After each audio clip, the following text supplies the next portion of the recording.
राजस्थान विधानसभा अध्यक्ष doctor CP Joshi जैसे कम ही लोग होंगे जिन्हें डीएफएफटी फंड की जानकारी होगी कि उसे कैसे उपयोग में लिया जा सकता है।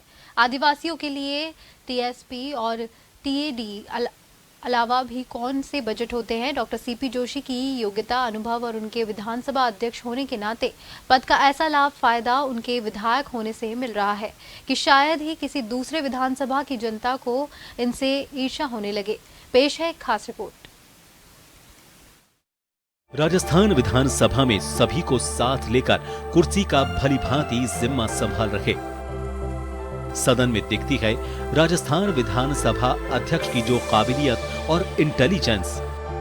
डॉक्टर सीपी जैसे प्रतिभाशाली और काबिल विधायक मिलने से नाथद्वारा की जनता को मिल रहा है दोहरा लाभ। डॉक्टर जोशी जब पहली बार विधायक बने उससे पहले पीने के पानी को तरसते थे लोग।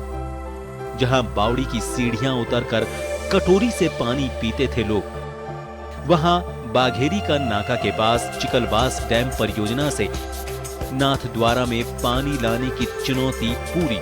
गांव के हर घर में नल कनेक्शन। जल जीवन मिशन में सबसे ज्यादा लक्ष्य हासिल करने वाला नाथद्वारा विधानसभा क्षेत्र। नाथद्वारा में विकास की एक नई तस्वीर सामने आ रही है। जिधर देखो वहाँ सड़कें हों, चाहे जल जीवन मिशन से जुड़ी योजनाएं हैं। डॉक्टर सीपी जोशी जी, उनका कद और गवर्नमेंट ऑफ इंडिया के साथी तो कहना है कि उनके क्षेत्र को लाभ मिल पा। राजस्थान विधानसभा में सभी को साथ लेकर और कुर्सी का जिम्मा भलीभांति संभालने वाले राजस्थान विधानसभा अध्यक्ष डॉक्टर सीपी जोशी की जो काबिलियत और इंटेलिजेंस सदन में देखने को मिलती है, उनकी इस प्रतिभा का फायदा उन जैसा विधायक मिलने से नाथद्वारा की जनता को भी मिल रहा है।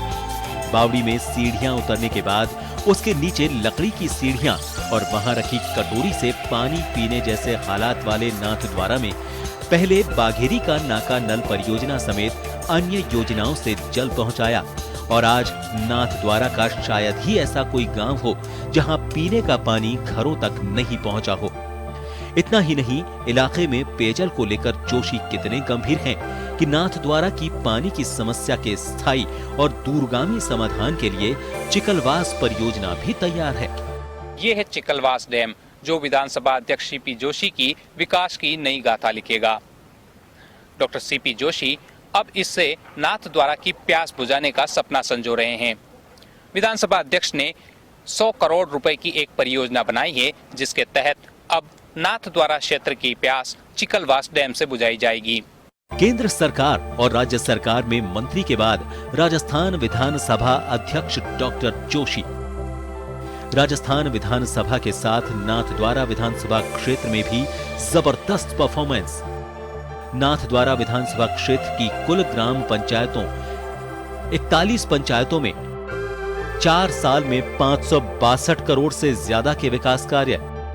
कभी नाथद्वारा से सायाखेड़ा आने में लगते थे 3 घंटे। खमनोर से मौलेला के लिए आना पड़ता था नाथद्वारा। सड़कें नहीं होने से मार्गों पर भर जाता था पानी। बिछा विश्व स्तरीय सड़कों का जाल। केंद्र सरकार में मंत्री, राज्य सरकार में मंत्री और विधानसभा अध्यक्ष के अनुभव वाला विधायक हर विधानसभा क्षेत्र की जनता को नसीब नहीं होता। लिहाजा उनके कामों के चलते जनता का उन्हें भरपूर प्यार मिलता है और इतने व्यस्त शेड्यूल के बावजूद डॉक्टर जोशी का एक पैर नाथद्वारा में होता है और हमेशा वो आपको जनता से घिरे नजर आएंगे। पेशे से प्रोफेसर भी रहे डॉक्टर जोशी के ज्ञान की बदौलत लोगों का जीवन स्तर भी सुधरा। हर कार्यक्रम में वो बच्चियों को पढ़ाने और महिलाओं को अपने पैरों पर खड़े होने के लिए प्रोत्साहित करते हैं। आपको शायद जानकर हैरानी हो, लेकिन नाथद्वारा विधानसभा क्षेत्र में एक भी पंचायत ऐसी नहीं है जिसमें 12वीं तक का स्कूल नहीं हो, वो भी अंग्रेजी मीडियम। एक भी घर ऐसा नहीं है जिसकी महिला को स्वयं सहायता से जोड़कर काबिल नहीं बना दिया गया हो। हर महिला से मिलना और समझाना कोई डॉक्टर जोशी से सीखे। आपके दूध वाले 8 महिला है। 8 समूह है हमारे। 100 महिला जुड़ी। 100 महिला। दूध में कितना भाग ले रही, कितनी महिला? 20-25 महिला। उनको कितना रुपए मिल रहा है 1 महीने में? मिल रहा है, किसके दूध के हिसाब से है, किसी के 7,000 भी मिलता है, 8,000 बिल बन जाता है। 80 SHG के कम से कम 1-1 लाख के लोन हो चुके हैं और 2-2 लाख के लोन भी 35 SHG के हो चुके हैं। 3 लाख के लोग थर्ड लोन जो है वो भी मैंने 30 SHG के करवा चुकी हूँ। मैं HDFC बैंक, ICICI बैंक और SBI बैंक से भी मैंने महिलाओं को 3-3 लाख तक का लोन दिलवाया। मुझे 3,000 रुपए महीने का मानदेय मिलता है। बच्चियों की शिक्षा पर डॉक्टर जोशी का जोर। हर पंचायत में 12वीं तक स्कूल। कॉन्वेंट स्कूलों जैसे सरकारी इंग्लिश मीडियम स्कूल में नई पीढ़ी हो रही तैयार। RCA अध्यक्ष रहे डॉक्टर जोशी का नाथद्वारा में खेलों पर फोकस। राजस्थान क्रिकेट एसोसिएशन के अध्यक्ष रहे डॉक्टर CP जोशी। नाथद्वारा के खेल ग्राउंड में जिला स्तर पर तैयार हो रहे खिलाड़ी। क्रिकेट के अलावा सभी खेलों के खिलाड़ी हो रहे तैयार। एक शिक्षित बच्ची 2 परिवारों को सुधारती है। इस सोच पर चलने वाले डॉक्टर जोशी के प्रयासों से आदिवासी इलाकों की हर बच्ची स्कूल पहुंच रही है। लड़कों के साथ कंधे से कंधा मिलाकर कॉन्वेंट स्कूलों और साथ ही ग्राउंड में स्पोर्ट्स पर हाथ आजमा रही ये बच्चियां सरकारी अंग्रेजी मीडियम में पढ़कर शहर की बच्चियों से प्रतियोगिता करने के काबिल बनी तो जोशी के विजन से। इतना ही नहीं, नाथद्वारा के युवाओं के लिए जिला, प्रदेश, देश और अंतर्राष्ट्रीय स्तर पर खिलाड़ी बनकर नाम रोशन कर सकने के भी माकूल इंतजाम स्टेडियम ग्राउंड बनाकर नाथद्वारा में कर चुके हैं। स्कूल का विकास हुआ, पीछे जिम बन रही है और लाइब्रेरी बन रही है। बस हाँ, टीचर भी बढ़े। पहले स्पोर्ट्स के ग्राउंड वगैरह थे यहाँ पे? हाँ, पहले थे। खेलने के ग्राउंड वगैरह पहले से भी? हाँ। और क्या रहा यहाँ पे?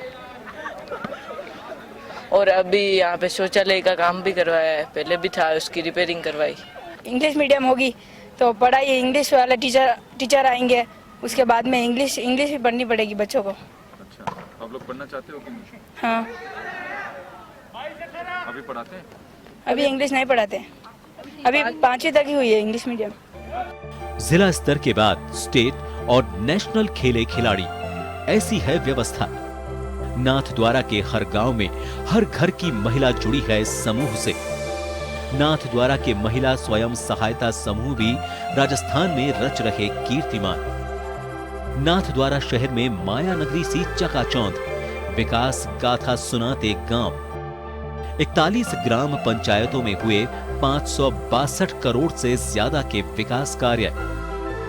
माया नगरी मुंबई सी जगमगाती इमारतें, चौड़ी सड़कें, पार्क और चकाचौंध शहर में डॉक्टर जोशी के विकास को दिखाने के लिए काफी कही जा सकती है।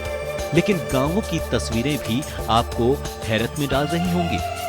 आपको शायद जानकर हैरानी होगी, लेकिन 41 ग्राम पंचायतों में ही डॉक्टर जोशी 562 करोड़ से ज्यादा के विकास कार्य करवा चुके हैं। एक पंचायत में करोड़ों के काम। इस समय जो इन 4 सालों में जो कार्य हुए हैं, करीबन वो 25 से 30 सालों से भी नहीं हुए होंगे। मंदिर मंडल और नगर पालिका हमेशा हमारे सपोर्ट में रहती है। ये स्टेडियम तैयार हुआ तो उसके बाद में यहाँ पर कोई फैसिलिटी थी नहीं, ना पानी की व्यवस्था थी, ना किसी साहब ने फ्री